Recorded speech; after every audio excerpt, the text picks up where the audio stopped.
Piers Morgan settled into his seat, a familiar spark in his eyes as the cameras rolled. "Well, in a moment I'll speak to Meghan's half-brother Thomas Jr. exclusively," he announced, his voice carrying a mix of anticipation and resolve. He leaned forward, the studio lights reflecting off his polished desk. Here's a short reminder of what Meghan and Harry said about her father in their show, including a series of supposedly private messages she sent to him when it emerged he was too ill to attend their wedding.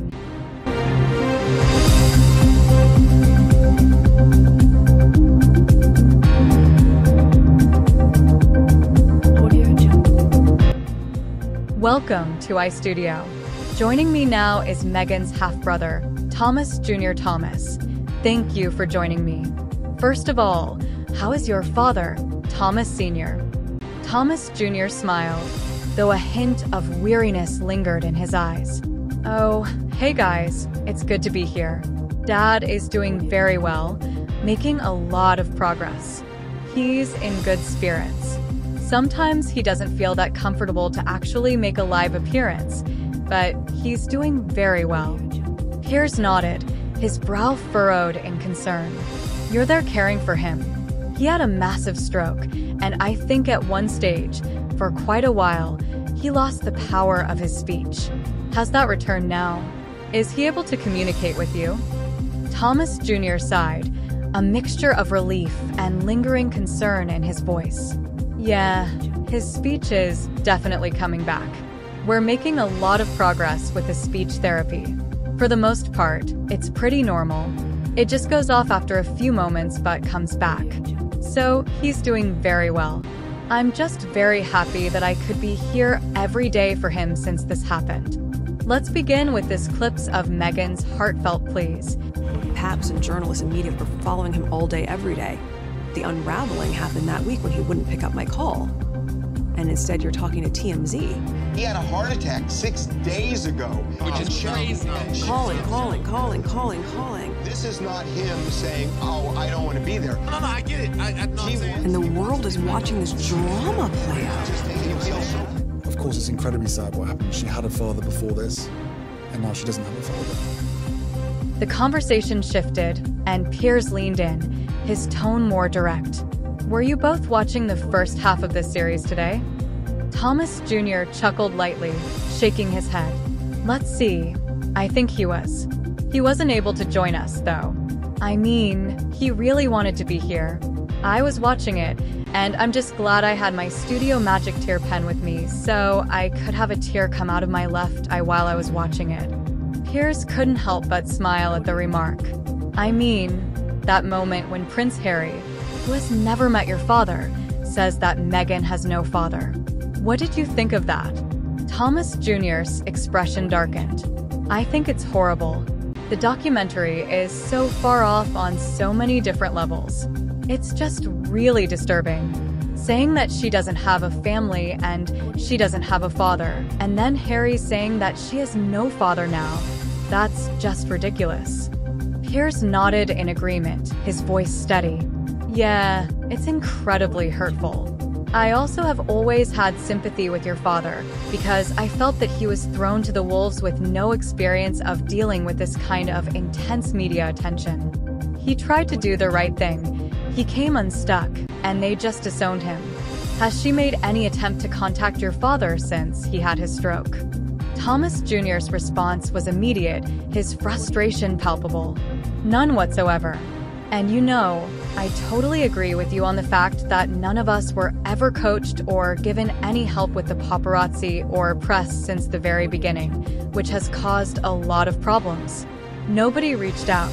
I actually reached out, and all I got back was distant family and she doesn't know us, which is just very bizarre how she just basically brushed the entire family under the carpet like we don't exist, and then lied about not having a family and lied about not having the family that she's always wanted.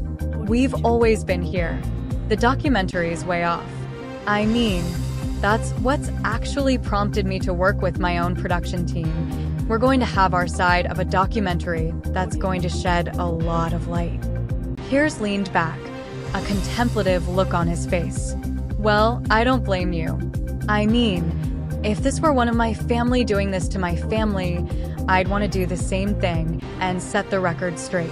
It seems to me that she's decided you're all too big a problem. Therefore, you have to be cut loose.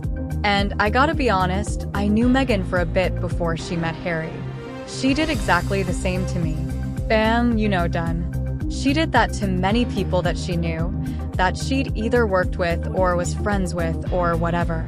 It just seems to me she's what I would call a ruthless social climber who just, when people are no longer appropriate parts of her circle, they have to be expunged quickly so she can move on up a ladder.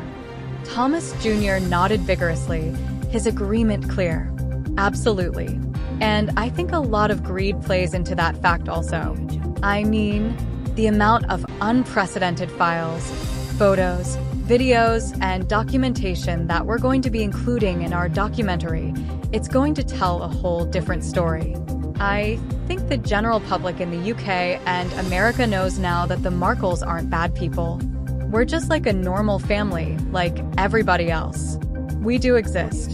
When one person tells lies and then tells 10 other lies to cover the one lie, it keeps on going.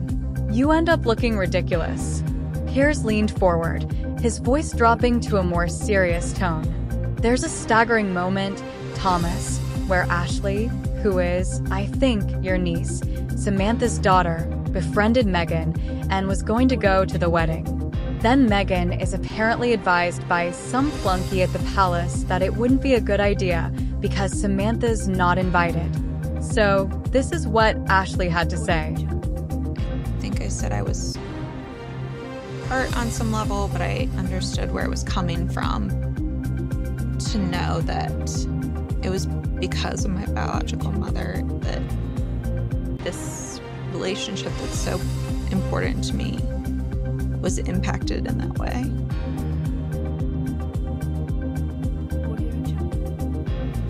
To feel like because of her it was taken away has been hard. Piers continued, a note of disbelief in his voice. Yeah, it was actually because of Meghan that it was taken away. Meghan could have had her there if she wanted to have her there. Instead, she wanted to have a bunch of celebrities she barely knew, from the Clooneys to the Beckhams to Elton John to James Corden to Timbuktu.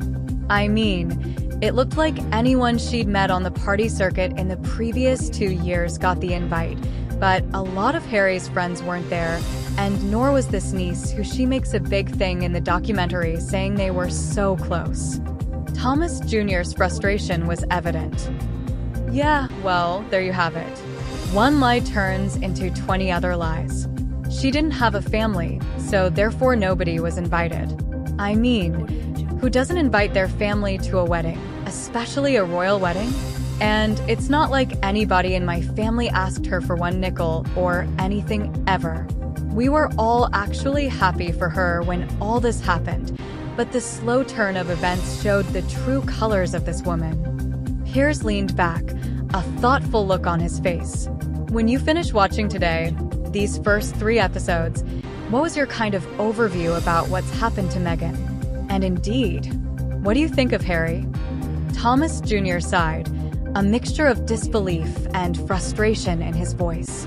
Well, my general overview is I can't believe that she was able to be in this position, all by my father's doing, by the way, to be in that position and to know what you're getting yourself into, and then go in there and try and change a 1,000-year-old tradition and monarchy to your own liking.